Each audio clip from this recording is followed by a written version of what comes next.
Okay, I'm gonna pass it off to Pete to say our amazing disclaimer that you've I'm gonna probably short heard. I'm gonna short circuit the disclaimer this week Okay, no because you've heard disclaimer. it a lot. No, we're gonna say it, Oh, but just to be super clear, everything you hear today is subject to change. Check back for regular updates, and most importantly, we're gonna have a lot of discussion about specific products. Any content in this discussion is not a endorsement. It is for the information and convenience of the public on an endorsement, recommendation, favoring, et cetera, by GSA. We selected one representative from 6 of the most active participants on both the community working groups and initial submissions for drafts and 20X like final submissions. And we're going to keep doing this and invite more people as more people come in. So no special endorsements. And if people talk about their products and all of their cool stuff, that's totally fine. Just remember, FedRAMP's not endorsing it. All right, back to you, Kylie. cool. Yes. So, a little bit of housekeeping. You can put any and all questions that you have into the Q&A. It should be open. We also have some staged questions for our participants, and we will not be doing explicit introductions at the beginning with our participants today. So keep that in mind. I am mostly just here as like the Zoom guru, so passing it off to Emu. All right, well, should be a pretty short recap. Most of the traffic the past couple weeks has been focused on either draft or final, public versions of final 20X phase 1 pilot submissions, or announcements. A really big announcement that was put into the channel involved our public roadmap. If you have not seen it, check it out. It's pretty cool. Obviously, things are always subject to change, but it gives a better understanding of kind of what we're working on, and timelines involving, the phase 1 pilot, phase 2 pilot, and kind of when we plan on, standardizing. Also something worth noting, that's at kind of the bottom of that README, is it goes into how we as FedRAMP have kind of sectioned off our teams to adapt to having to both perform Rev 5 reviews and 20X. Is we have 3 main teams. We have our Bastion team, then we have our protocol team, and our Vanguard team. And so Bastion's mostly focused on Rev 5 reviews, but is also chipping in with 20X. FedRAMP Vanguard is mostly on 20X, but also chipping in with Rev 5. And then our protocol team is helping, really driving most of the standards and the structure and RFCs that are getting released, and just overall, kind of leadership and management of the org. But yeah, beyond that, also another good read from discussion is this includes the launch of the roadmap, but also our machine-readable docs, which should help improve, being able to see our KSIs and all of our documents, and then also the our initial significant change notification requirements. So check that out. I'll go ahead and tee it off to Paul, to kick off our Q&As. Awesome. Thank you so much, Emu. Just some quick ground rules. Kylie hit some of them. I think Pete talked to some of them, but we placed some generic questions in the GitHub forum earlier this week. They're there for your viewing pleasure. I believe the names of all the participants are there as well. I will go over at least the name, company, and position the first time we call on them, so you at least know who they are. I'll ask the questions directly to participants. We have 6 participants today. 4 from cloud service providers and 3 from the 3PA, or 2 from the 3PAOs. If it's when it's their first time talking, they'll at least for at least first few seconds explain kind of where they are in the 20X pipeline, if they are a cloud service provider, or if they're supporting, how they're supporting a 20X participant. In the meantime, we'll be collecting questions in the background. Please feel free to use the Q&A. Emu will be there prioritizing questions, and as they come in and get prioritized, we'll start asking those versus the generic questions that we pre-populated. Excellent opportunity if you've got a crushing question for 20X to get answered today. I would ask just participants, please keep your answers under 2 minutes. We are going in no particular order other than what I was able to type. Please, whoever gets called first has nothing but it's the name I typed first. Wait, I'm going to interrupt. Oh, yes, for sir. 1 second, just Yes, to say, if you have questions, they should be questions for our panel participants, not for FedRAMP. If you have questions for FedRAMP, post them in our community working group. We'll address those at another time, but today is all about our panel participants. So we want to give them the maximum opportunity to answer questions. So please direct your questions just to them. Thanks. Excellent, excellent. All right, so we're going to kick it off with Arpita Husain she's a security analyst from Vanta, and you have the first question. How did you decide what to post publicly, how to set up access requirements, and whether you include evidence initially or provide it later? Sure. Thank you so much, Paul. That's a great question. Again, I'm Arpita, everyone from Vanta. So Vanta moved forward with the public submission, and it's essentially the thought behind it was we wanted to enable FedRAMP's mission of enabling transparency, collaboration, and collective innovation. So that was our thought process of why we wanted to move forward with that. And we posted publicly within our Trust Center. Some of the some of the considerations that we did have was regarding the level of sensitivity, what we wanted to post, what is valuable, and how we actually enable transparency while being mindful of sensitive information. In the end, we did wind up doing a public submission with redacted data as well as a non-public version, all within our Trust Center. I want to be mindful of time. If people have questions about our link, happy to post that within the GitHub forums. And regarding the evidence, if we provided them initially or later, so within our public submissions and non-public submissions, in our machine readable output, we do have evidence names and the description. So we don't have the actual evidence attachments within the machine readable file. Additionally, we have the KSI validations and the automation status. Regarding the evidence itself, what we did wind up doing is, I recognize we have a few FedRAMP GSA folks, the names are familiar. We have the KSI framework within our GRC platform. So we did wind up sharing that within the GSA team so that they could look into the evidence one by one distinctly. And same thing with our 3POW. So that's essentially how we manage the public submission.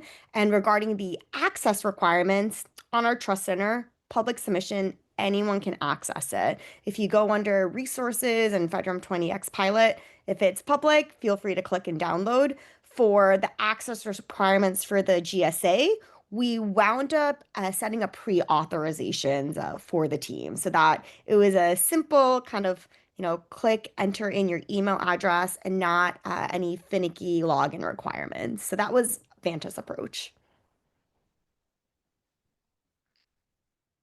Awesome. 3 years or 5 years post-pandemic, and I'm still struggling with the mute button here. Thank you so much. So the next question I've got is for Chad Spears. He's the Director of Security Operation at InfusionPoints. Chad, and I pinged you on this one directly because I know that, or at least I felt like I saw a lot of the lessons learned from a lot of the earlier pilots kind of being compiled into your submissions here. But it's a two-part question. The first one's hopefully a softball, right? What is the end state of this process? Is it a moderate or high authorization? And if so, how are you using the lessons learned through the pilot iterations, and that's the pre-pilot, as well as this one as well, to kind of inform the next stages for you? Yeah, great question. So to start off by answering the first part of your question, yes and yes. Our direction is we know that moderate's coming, and we're already pushing in that direction. Here at InfusionPoints, we've been pushing in that direction even prior to FedRAMP 20X being available or coming to us, right? And so we've been working through all of our environments, which are we have some moderates and some highs, but working this same process that we're bringing forward with Audit Shield in automating that evidence collection. So yes, moderate for sure. On the high side, same direction, same concept. And we're excited to see that one's going to build off the other, right? It allows us to take the same thought process behind the low and then move it forward into the other levels, right? We enjoy the crawl, walk, run methodology that we're kind of going with here. And as far as, building off of some of the other community submissions and things that we're seeing there, yeah, you're exactly right. We have the ability to adapt and overcome and pivot very quickly within our organization is one of the things we kind of pride ourselves on. And so we understand, even in the low submission, right? As we were marching down a path, we had to stop and be like, all right, this is not it. We're going to have to now go this direction. And that's one of the things that we really appreciate as well about the 20X body, right? And the team is the fact that, hey, look, we're all kind of pushing in the same direction, but we all understand as well that we may have to pivot and move another direction, right? As requirements change. And so we appreciate that, and we appreciate everybody within the community appreciating that as well. Awesome. Thank you so much. I'm going to switch it up to a 3 p.m. Oh, go ahead. Sorry. We got a question live. Go for it. All right. So how many engineering folks did it take to design, implement, and document your FedRAMP 20X package? Specifically, they're thinking whether or not like a small 2-3 per people company can submit if that's something that's achievable. Yes, that directly to me or to Vanta as well. That would be you, Chad. Sorry. Yep. So within our team, we probably had, I'd say, 5 to 6 engineers that were working on it. But then also, I'd say 3 to 4, pretty much all of leadership. So, we're looking at like 4 or 5 individuals that are really helping keep things focused and keep it driving. But then also, even on the advisory side, we probably had 3 or 4 folks there. So, we at InfusionPoints viewed this as a kind of all hands on deck type of scenario for us, right? Hey, let's pull together a focus team for this. But to answer the question, right, can smaller teams do this? Absolutely, right? Given the vision and the way that it's being laid out within FedRAMP 20X by the group, I think it's very much obtainable for organizations to try to jump in and run right alongside of us. So yeah, for sure. Awesome, thank you. So the next question I've got is for 3PAO. We're going to go with Guercio. He's the Vice President of Service and Delivery for Fortreum. And I am going out of order because it's the one I wrote and I like it the most. But Gary, can you explain the differences in the role of kind of a 3PAO as we go from the traditional Rev 5 assessment process and move towards a 20X process? And I think when you talk differences, I think we're talking about both processes. I don't necessarily know if we need to go people, but I'll let you drive that one, and kind of like time frames, because I think those are the 2 main changes in drivers. Yeah, and it's interesting because it's kind of a paradigm shift from an assessment standpoint. You're not necessarily going in and looking for the final result, right? Like you're not looking at the objective of the control or the actual result of the objective. You're looking at the process to get to that result and validating that the source of where that's coming from, any of the coding or scripting used to pull that to a common database, any of the information from that database, how is it then being reported to the KS, as a KSI is true, false. In our case, it was more of a measuring stick from 0 to 100 with, partially in between. So from a mind point, from an audit perspective, you have to get yourself out of that black and white, pass, fail, kind of perspective. You really have to think about the process itself and validate the process all the way through.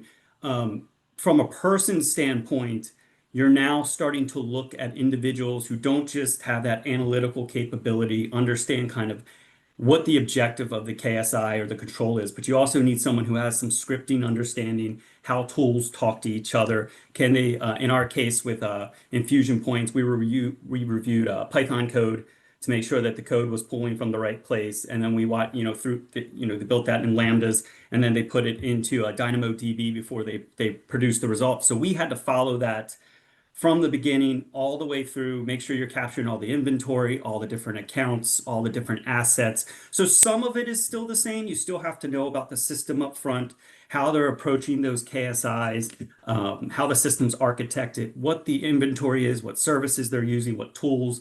In this case, they use a lot of cloud native stuff on AWS. I think it would be more complex if we had a bunch of other tools, but it'd still be manageable because you're the way it's pulling through.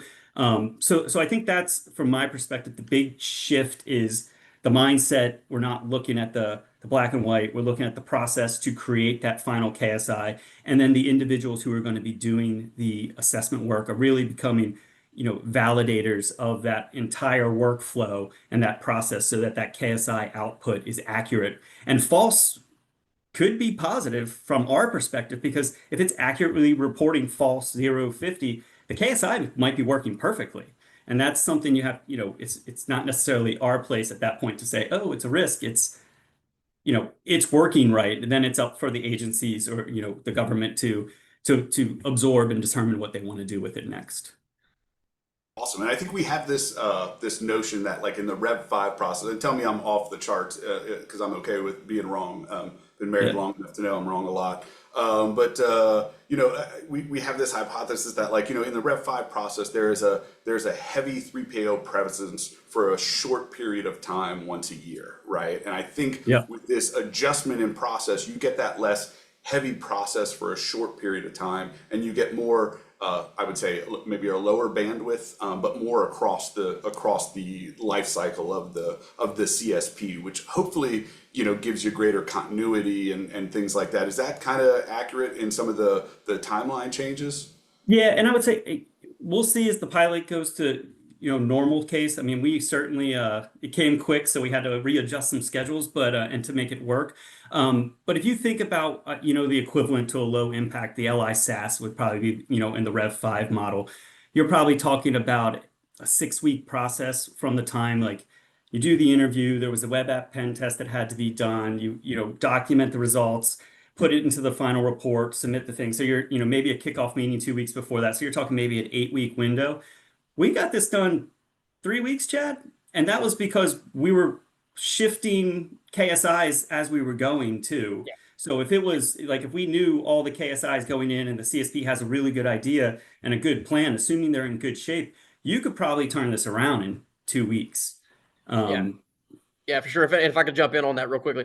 Yeah, you're right. Like 3 weeks, we were able to complete this, but I think it really goes back to what Gary was just mentioning, right? We did have somebody that was helping drive the audit from the Fortreum side that understood scripting, understood coding, right? So they understood what we were attempting to do, and I think that's really lent itself to driving in that timeline. Quick question for Gary from chat. How manual is your process during this? So our process was very much working sessions where we would review the code kind of live. We recorded our live recordings of kind of the Python review so that we were documenting asking the questions, where things were going to make sure it was right. Obviously at the start, any assessment, you have to understand the system. So there is like that 2-hour, tell us what the system does. Let's walk through the data flows. Let's make sure we understand the boundary. Let's make sure we understand the services. If you're more complex, and we'll see this probably when we get to moderate and not as cloud native systems, it maybe a little longer. On the back end, we built a little app to kind of put our information in, and then it outputted our JSON and our Excel. So it was, I mean, we still had to write some narratives into kind of the old SRTM. We'll see what FedRAMP comes up with as far as templates they want after the process, but we kind of did both, where we had the SRTM and a JSON submission. Obviously, you have to put some content on what KSIs you evaluated, and then the evidence with it. Some of that evidence, there were some manual things we had to do because not everything was fully automated. I think 2 of their KSIs were partially, so we did have some manual processes we had to do, but it was by no means the large narratives we used to do in the SRTMs, and then the documentation to create the SAR and the SAP up front. So a lot of those written narratives, assuming this is what they were meaning about manual processes, really went to the side, and it really was reviewing the code, making sure it was pulling from the right place, and understanding how they were coming up with their final result. Awesome, thank you.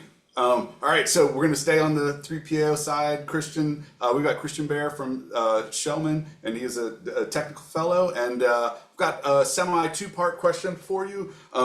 What was or were the most difficult KSIs to assess? And then what was the most challenging portion about the submission process at large? Yeah, so hey everybody, I'm Christian from Schellman. So as far as the most challenging KSIs to assess, I will note that for the Vanta pilot, we did assess against the draft KSIs, which that was the direction at the time. So the two I was going to mention are no longer they were not included in the final KSIs, but I'll just note that there was one regarding CSPs obtaining a software bill of materials. And that was largely due to the fact we haven't seen broad SBOM adoption in the FedRAMP space. The second one being CSPs confirming that third-party information resources have a secure software development attestation. And the big challenge with that one was that 3PAOs, as 3PAOs, we don't have access to that repository from CISA. So those are just two that we had some challenges assessing against. And then, I'm sorry, what was the second part of the question? Oh, the submission process? Yeah. Yes. So for us, I mean, we worked with Arpita and her team from Vanta. They made everything really easy for us. We were able to use their platform, to the extent possible. So we document our results in Excel, and we're able to provide that to the Vanta team to incorporate that into the submittal. So yeah, we didn't have any challenges from the submission process. Awesome. I'm going to jump in. Oh, good. Just to take that moment to say that those two KSIs, those were removed and modified due to extensive public comment on our RFCs, and like that is a perfect example of where public comment works. You should be paying attention, giving us that comment. We were able to save a lot of other people hardship by addressing that feedback early and often, which is great. I'm sorry that we didn't get to it in time before you guys dug into it, Christian and Arpita. But that's also all the difficulties and struggles that we hear during this pilot phase will also go into that improvement process as well. And so as folks ask questions, remember, you are talking to the pioneers of people that started to do this so early. Things were still in draft. They still hadn't been finalized. And so they are helping us find better, smoother ways to do this and finding the problems for us. And that's one of the reasons we're so appreciative of you all just being willing to do that and taking that leap, even when you had crazy stuff that we were able to get out of your way later. Back to you, Paul. No, that's perfect. That's a perfect segue. I was going to say the same thing. And if you read the SCN stuff that Emu had talked about, we just released that standard. You'll notice that, and unless you see the majority of this, the comments, but a lot of the comments drove a lot of the changes, right? And while we don't promise everything makes it in, we do promise that we will look at every single remark that comes in. And if it comes in, with a meme, you get extra points. But no, absolutely. And moving on here, going back to the CSP side, we've got Isaac Teuscher who's a security engineer for Paramify. Isaac, one of our goals with 20X is to set conditions for industry to automate a lot of this, right? I believe that's where you and Paramify come in a lot. Where were you able to take the biggest swings from an innovation perspective? And what wouldn't you have been able to do under kind of the traditional Rev 5 processes? Yeah, appreciate it, Paul. With Paramify, we have our draft submission. I can drop a link in earlier. And we've been supporting Flock Safety, who just submitted theirs last week. It's a great question. There's a lot of doors that I feel like 20X opens up. Some of these we were already moving towards with Rev 5 in terms of, auto-generating an SSP with OSCAL is already kind of, in that direction towards machine-readable files. I think the biggest swing in terms of what we've been trying to change with 20X is finding a way to have that auditor and the CSP working in the same platform. So one of the challenges with the machine-readable file is if we want to have both the implementation status coming from the CSP alongside the auditor's status and their assessment of the evidence, we want to know that neither party's changing one or I mean, I guess the auditor's probably not going to change the implementation, but the CSP shouldn't be changing the auditor, right? We want to deliver it in a seamless way. And so I think what we've been doing is instead of having these two separate processes that get submitted together, we've been trying to put that together in one platform with privileges to isolate what can the auditor do and what can the CSP do so that we can have a single platform for an agency to come into and be able to see that implementation status alongside the audit status together. Does that make sense? No, that makes a ton of sense. And actually, like, I live on both sides of the world, the Rev 5 and 20X. And if you look at some of the changes that started on the Rev 5 side, and then you look at the submissions in the 20X side, you will see that folks have kind of geared themselves up to support both, right? Support the adjustment of the Rev 5 cycle while simultaneously being able to support transitions to 20X. Things like the continuous monitoring standard draft that's out. So there's a lot of really, I think, unique opportunity for automation that resonates across both sides of the house, regardless where you sit. So absolutely. And Paul, we have kind of to dovetail that, we have a question from chat asking, did anybody use AI, whether it was the documentation process, the analysis process? Did anybody, involve, from the 3POW to the CSP, leverage AI in any way in any of these submissions?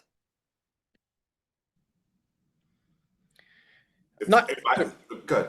Yeah, I'll jump in. So from InfusionPoints perspective, it's definitely one of the things that's on the roadmap, and we have kicked a few things around carefully within AI, right? Again, because we have to understand, right, what we're submitting here, what we're showing here, right, and the fact that there still has to be guardrails around this. It's definitely one of the things that we're looking at.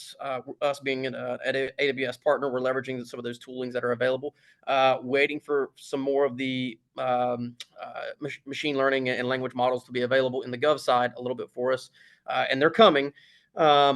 We believe that we will end up pushing in that direction, but again, crawl, walk, run. I'll just add, we use AI for all of it. Our platform is AI native, and so we literally took the challenge, make sure that everything we deliver is part of the package, and all the analysis, including the test of the 3POWs, could be generated and validated by AI. Yeah, and I will say from the 3PO standpoint, we are using a little bit of AI to help create the narratives that go into our SRTMs, but we haven't done much more than that yet, although we're hoping as this solidifies, looking at the evidence collection and looking at the actual KSI using some AI. We're just not there yet. I would add our approach. We've been using AI. We give it kind of our solution implementation and the resources we're using, and then ask it to help us create that script or that process to pull the automated evidence. And so just one example, like KnowBe4 is a common platform used for security awareness training, and I just gave, I don't know, pages of KnowBe4 documentation on their API, and then said, hey, here's what I'm looking for. I want a script that shows my security awareness training, and then I want one that's showing my role-based training. And it takes a little bit of prompting, but I would say in a couple hours, if you have a good model, you can get a script that gives you some kind of JSON output based on that API from your provider. And so that's been a useful way for us.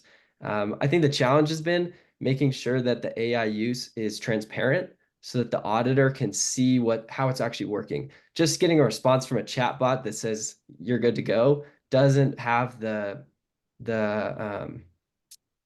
completeness and transparency that we need to have in an audit.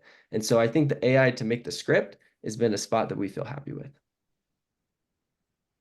And just to chime in from Vanta of what we did, so we use minimal AI for our final submission. Vanta does have an existing suite of automated tests regarding evidence. So when we have the KSI framework within our GRC platform, the Vanta AI agent, it will propose suggested automated test based off of the KSI language. So I did leverage that.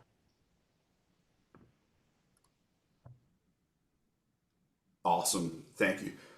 Arpita, since I got you on the net here, I'm going to go to you, and I'll push this around to a few other CSPs as well, right? So yours is in the 20x pipeline. It's on the marketplace, is in process for 20x. What's the best advice you could give to a CSP starting now on a 20x submission that you wish you would have known 6 weeks ago? Yeah, so the top thing that I'll say, and I already knew this 6 weeks ago, check the website daily. The website was absolutely, it was instrumental to keep up with what was going on with FedRAMP, to understand the high level points of initial submission, final submission. I had that website as an open tab every single day. GitHub was absolutely helpful, the working discussions, but given that there was so much discussion and to see what would be final, we had to, I would wait until the actual final descriptions within the website. So website, instrumental, super helpful. The other aspect that I would give is before starting any sort of federal compliance, always get executive support. It's super important to have that because this isn't just, I don't like to think of FedRAMP as just a one team security initiative, a one team compliance initiative. This is an overall company initiative that spreads across various teams, whether it's your HR team, your finance team, and so forth. Getting that support and understanding the benefits and the amount of work ahead of time, it's really helpful to leverage the resources and the timing. So I think just even bringing up like what it could entail to executives is incredibly helpful to have that backing essentially. And aside from that, just strong internal communications. There's so many stakeholders involved. You have to coordinate with the 3PAL, the PMO, different teams that you might not be used to coordinating with. And again, having that company level support also helps engaging with a lot of internal teams. So even before engaging in the pilot, once we heard about it, we already pitched to different teams that this is coming and this is kind of the level of effort and what that would look like. And that was it was so helpful regarding our 20x submission. So I would say that those are like the two major pieces of advice that I have.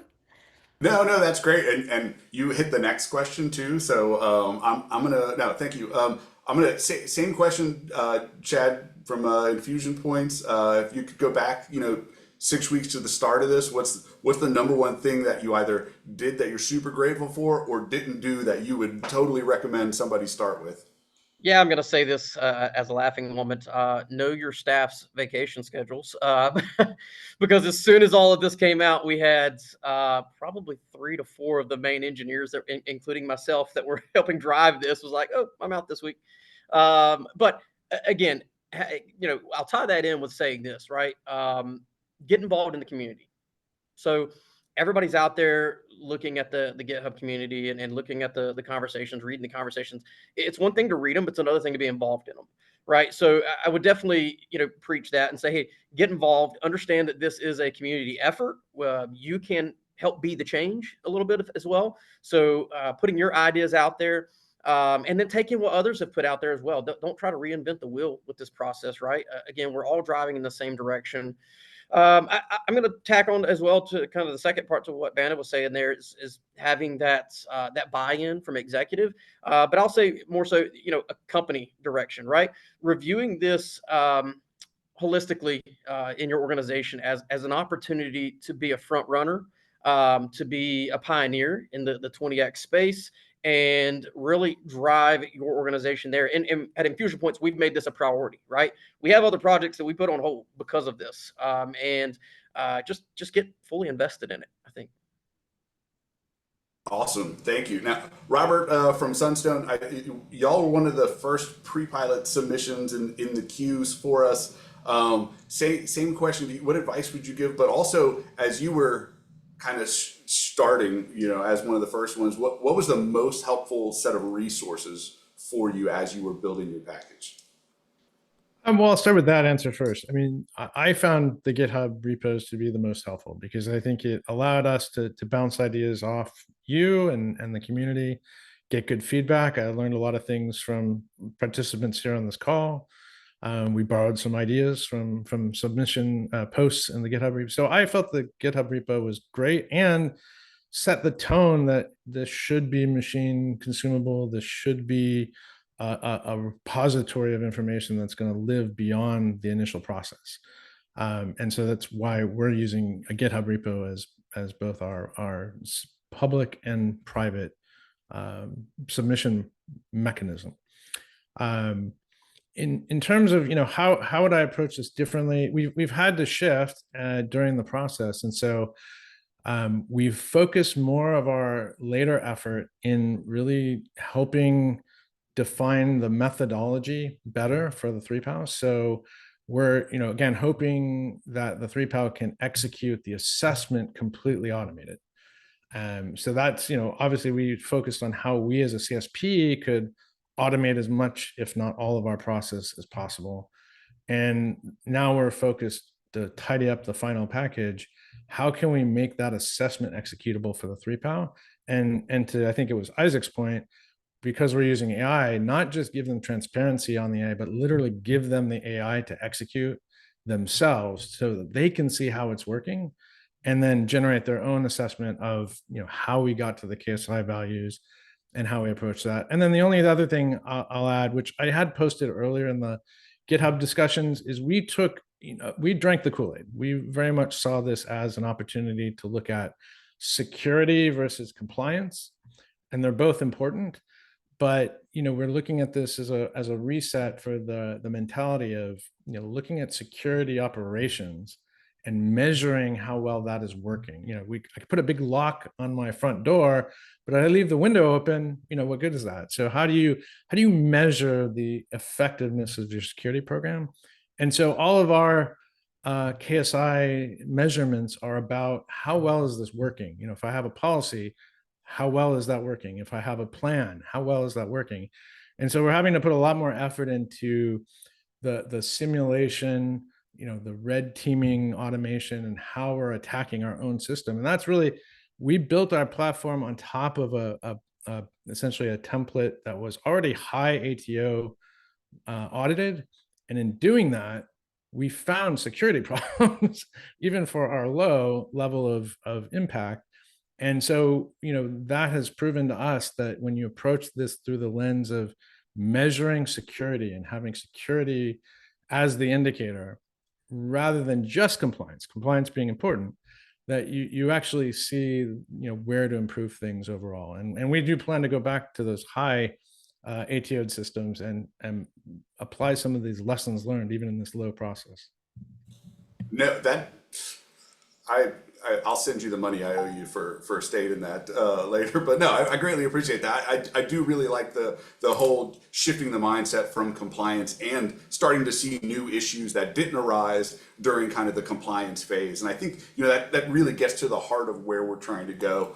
So thank you so much. And so question here, we're going to move back down to the 3 PAOs, and we're going to go. Can I jump in real quick? Yes, Sorry. yes, go for it. Sorry, I just want to make sure we tackle some chat questions. And this one I feel like is extremely relevant to Robert and what he was just saying. And this is kind of more to talking about how, the Rev 5 process, had very specific controls. It was very prescriptive. This is how you meet the controls, whereas the KSIs, are not. How did you tackle knowing what is sufficient? So like in this question, they're kind of like throwing out like SC5 versus, our KSI on, denial of service. How did you know that what you put forth, what you have validated is sufficient or not? Yeah. That's funny that denial of service was a challenging one for us, because again, we looked at it like, how do I measure our effectiveness? So we ended up having to do simulated attacks, within the bounds of what you can do on an AWS platform. But we created these attacks to measure that, and it's a proxy, it's a simulation, but at least we took that approach, and how we're trying to get beyond just the control, the capability definition, and actually prove that something is working. So yeah, I would guess it is a shift. It's a mentality of how do I demonstrate something is working? You know, again, I say take a random number generator. It's easy to use, and I get a random number. It's hard to actually measure and prove randomness, right? So that's kind of the paradigm shift that we've had to go through. You know, if I look to the kind of the transition, how we do Rev 5 today and other CSP Conron programs, you know, a lot of it again is how do we make sure that the capability is maintained? And oftentimes at the CSP level, we're still reactive in, you know, some incident review and triaging vulnerabilities and sifting through all the data that comes through the pipe. This has really been a focus on being proactive. So I guess don't know if I answered the question directly, but hopefully that's helpful for those kind of trying to frame. That's great. I'd also love to see or hear, I guess, maybe that from the 3POs end as well, right? Because you're not just saying, hey, I need to show how I do this, right? They need to come in behind you or with you and show that, like, hey, this is how we test that that's accurate, right? And I think that's a huge, not just mindset shift, but process shift as well. And I'd love to hear from and we'll start with Christian from Schellman, about kind of how you approach those, especially those very generic KSIs. Yeah, sure. So obviously, you know, we have years of experience testing against the 853 controls. You know, we have lots of experience interacting with the FedRAMP PMO. We have a methodology that we know works for testing controls. So when it came to KSIs, it was definitely a big shift for us. And I know some of the KSIs were a little more generic by design, so a little more unstructured. So going back to what I stated earlier, it was important for us to get to know Vanta's platform, you know, doing some of the things we would do in a Rev 5 assessment as far as getting a walkthrough of the system boundary, you know, the external services that are being used. So we had to ensure that we fully understood the system architecture, the key data flows, external services being used, so that as we reviewed Vanta's implementation of the KSIs, that we ensured that it looks like the KSI was truly being met. So it was a little bit of a shift. There were some KSIs that we just had to. There was that open dialogue where we had to discuss and make sure that, you know, we were both on the same page of, okay, well, what do we feel like is the intent of this KSI, and ensure that was being met. So it did prompt some of those discussions. Oh, still can't talk on mute over here. Awesome, thank you so much. Yes. Gary, anything to kind of add to that? No, I agree with Christian. You know, in our conversations with InfusionPoints, we certainly, for each KSI, had to understand how they were doing it just from a process standpoint. Whenever you're looking at these, you're looking at people, process, and technology.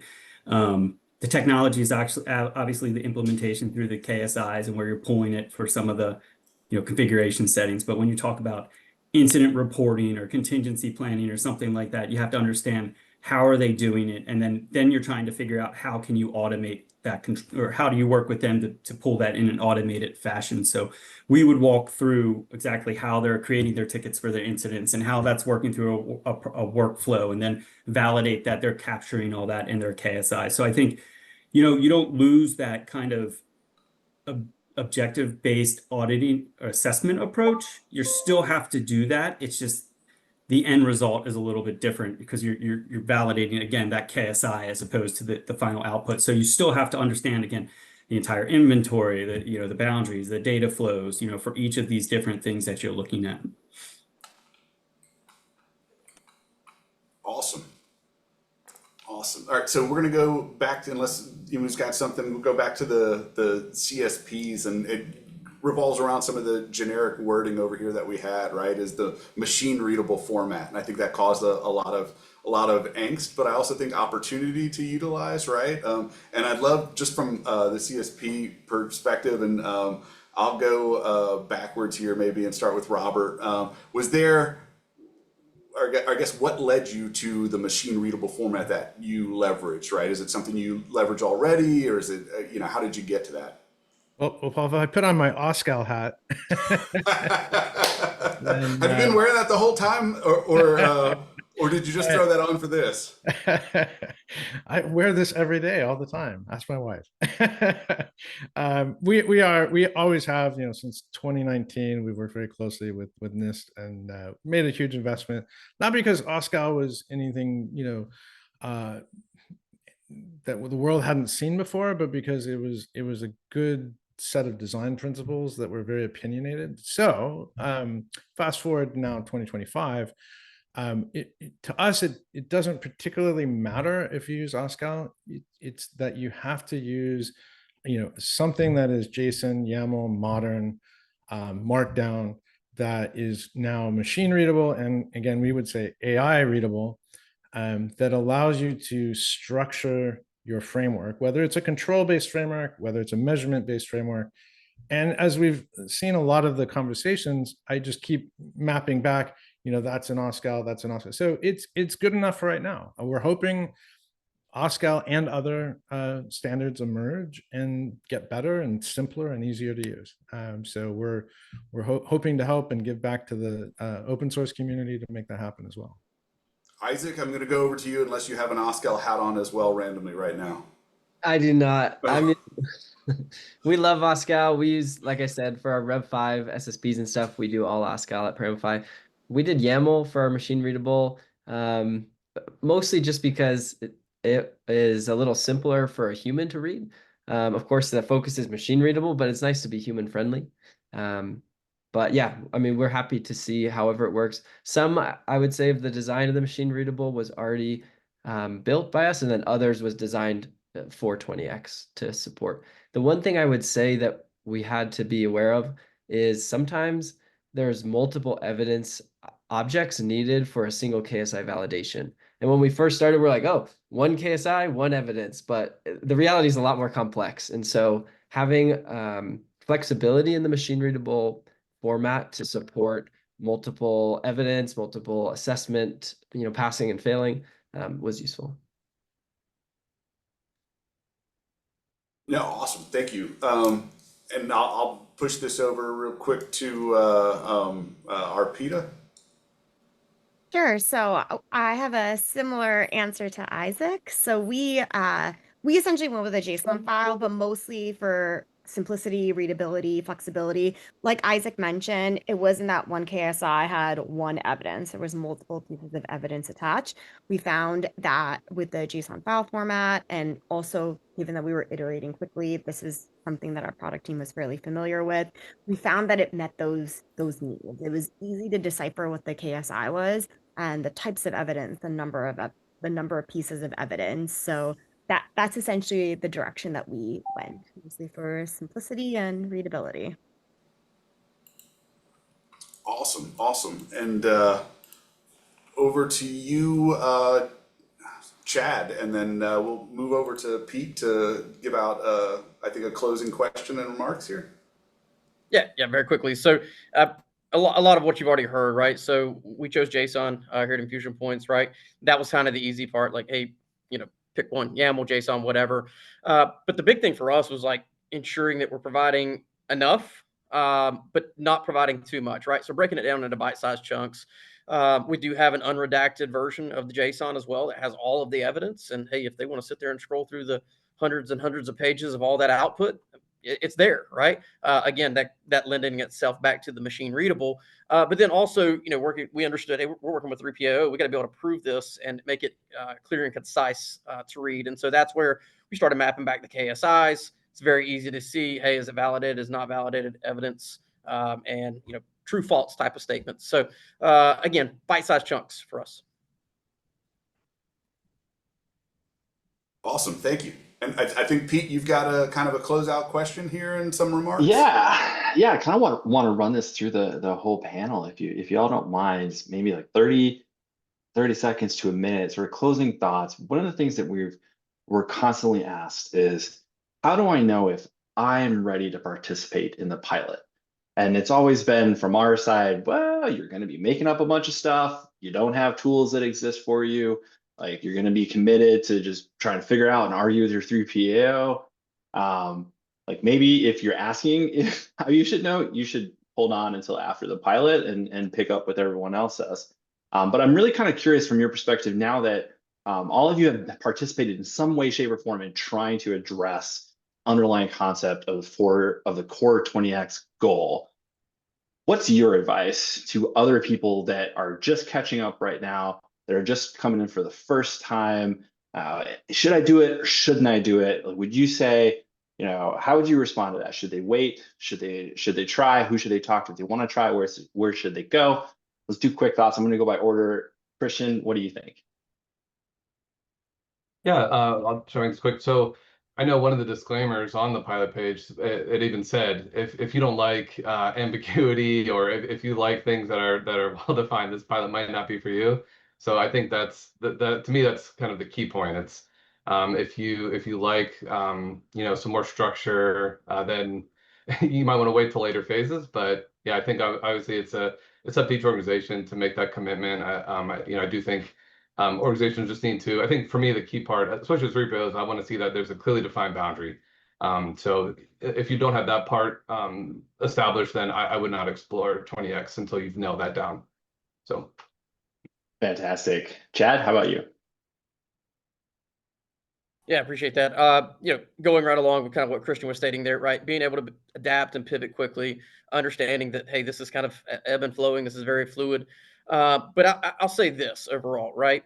Do you want to bring problems, or do you want to be part of the solution? And I think that's the big thing. FusionPoints has seen this for a long time. We've been driving this direction with Audit Shield for a long time of automated evidence collection, and we wanted to be part of the solution. And we were very, very excited to see 20x come about. Sweet. Gary, how about you? Yeah, I always start at the conversations when I'm asked this is, what's your federal market? Like, do you do you want to enter it now, or do you want to wait until the pilot's complete and then figure out exactly what you have to do? If they need, if there's a driving reason for them to go and they have the engineering support and the capabilities to do it, go for it.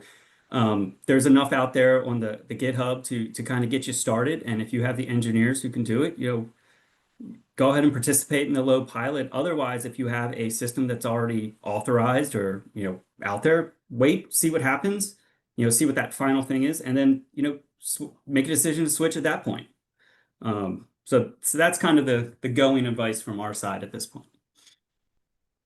Excellent advice. Arpita, I think when Vanta stepped in, this was a whole first stab at FedRAMP in a way, right?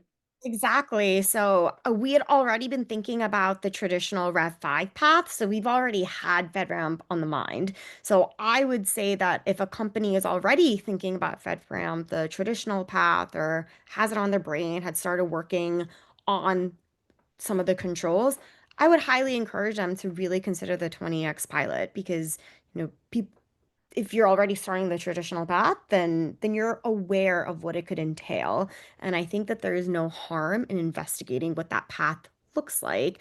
I want to echo what other folks have mentioned. Definitely ensure that you have the appropriate resources, understand the federal market. And lastly, if people are uncomfortable with ambiguity, maybe step back.